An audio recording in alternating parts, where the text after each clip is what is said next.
Hello, I'm Dr. Harris, and I'm going to do a brief summary on the graphic novel March Book One, written by Congressman John Lewis and Andrew Aydin, and drawn by Nate Powell. This is an original graphic novel based on the March on Washington. Congressman Powell wasn't just one of the marchers; he was one of the speakers. In fact, he spoke right before Reverend Martin Luther King Jr. gave his I Have a Dream speech.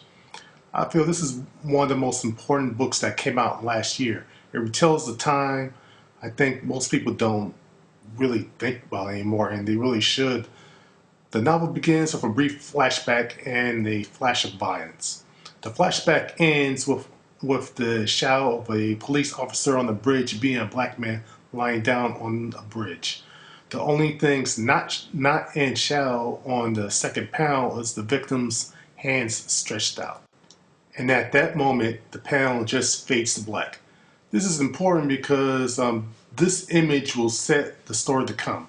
The story starts with Congressman Lewis on January 20th, 2009, getting ready to go to the inauguration of President-elect Barack Obama. When he arrives to the office, he meets a woman and her two sons, and he begins to tell his story.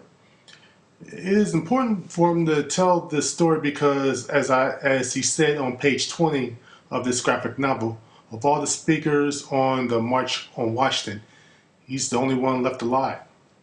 Once he dies, he won't be able to tell his story from his perspective.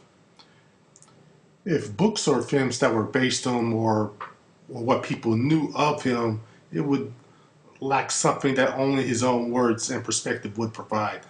I bought this book in a bookstore. I wasn't even looking for it. I was just browsing. If I were checking out books online, odds are I would have never came across this, which is reason number one why I love bookstores better than the internet.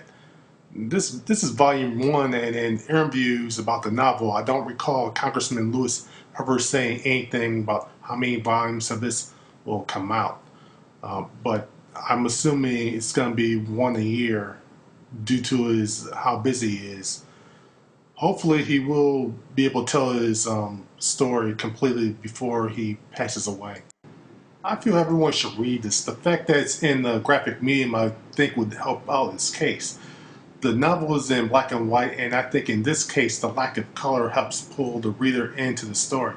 Certain books are required reading, and I feel this one should be required reading in schools, universities, and just in general. If someone told me they wanted to read some great comic or graphic novels but didn't want to read superheroes, I'd recommend them this: Mouse, spelled M-A-U-S, A Contract of God, which is a trilogy, Persepolis, Bride of Baghdad. Oh, it's works like these and superheroes included that makes me proud to be a comic reader and a comic creator.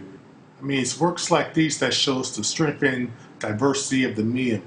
Also, with the exception of March and A Contract of God, which is a trilogy, the rest of these graphic novels are only one volume long, so you don't have an excuse saying you don't have any space. They don't take up that much space. I'm going to end this because I didn't want to make it to be a real long essay, and I didn't want to bring up certain events in the comic because I didn't want to spoil you when you read it and everything. But as soon as another volume of this comes out, I'm definitely going to be buying it.